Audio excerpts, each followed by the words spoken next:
Hello student, today I'm going to discuss standardization of potassium iodate against ascorbic acid. Now in this process, ascorbic acid acts as our primary standard and potassium iodate here, the one that you prepared, is our titrant. Now what you did is you measure known volume of standard ascorbic acid here, okay? Our primary standard is in a solution form.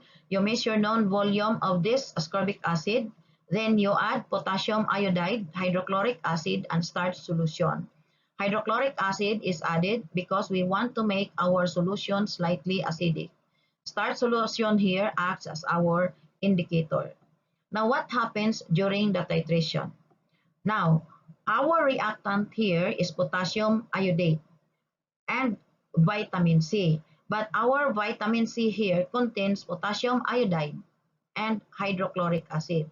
So potassium iodate here has no direct reaction with vitamin C. Instead, this potassium iodate here, this one, reacts with the iodide ion and hydrogen ion present in this vitamin C solution, generating or forming free iodine. Now, this free iodine now reacts with vitamin C. And the reaction of this iodine here with vitamin C is represented by this valence equation. Now, this method here is iodimetry, no, or iodimetric titration. When we say iodimetric titration, our standard is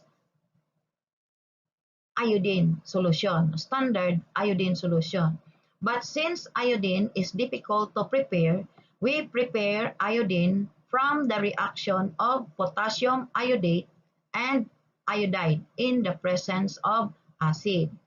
Now, this generated iodine here is the one that is titrated with vitamin C. No? So, dili ang potassium iodate maoy atong titrate sa atong gipa-react sa atong vitamin C. Instead, gigamit nato ang potassium iodate para maka-generate ta og iodine nga maoy atong i-react sa vitamin C. Now, vitamin C here is a reducing agent.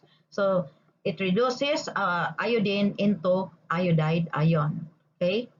Now, initially, before equivalence point, our solution here is colorless because starch did not detect yet the presence of unreacted iodine. But at the end of the titration, our solution turns blue because no more vitamin C. So the small amount of iodine that is generated here, or the small amount of iodine, the small amount of unreacted iodine is now detected by our indicator. That's why our solution turns blue. So at this point, we have to stop our titration.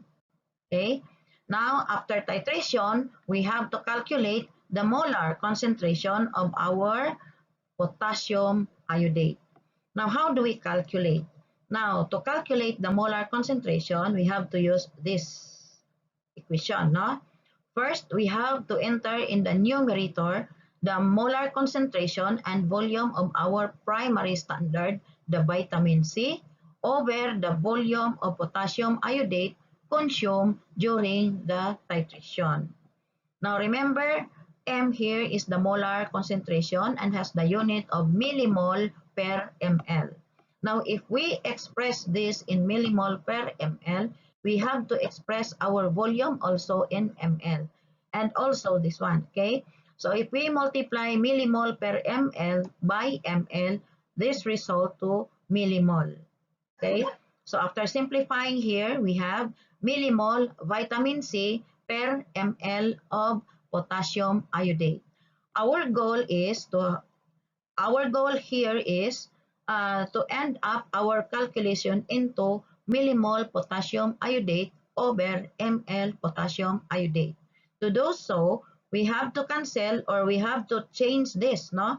We have to change this into millimole potassium iodate. So we have to cancel this by multiplying 1 millimole iodine per 1 millimole vitamin C. No? This is millimole vitamin C. We do not have direct relationship of vitamin C with potassium iodate. Okay, so we change this by multiplying 1 over 1. This 1 over 1 is 1 millimole iodine per 1 millimole vitamin C here.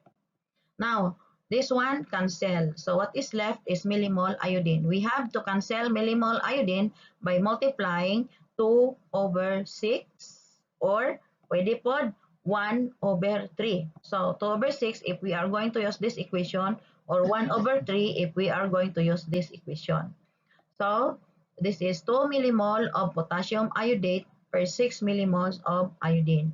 So millimole iodine cancel. What is left here is millimole potassium iodate over ml of potassium iodate. And this is now the molar concentration of our standard potassium iodate.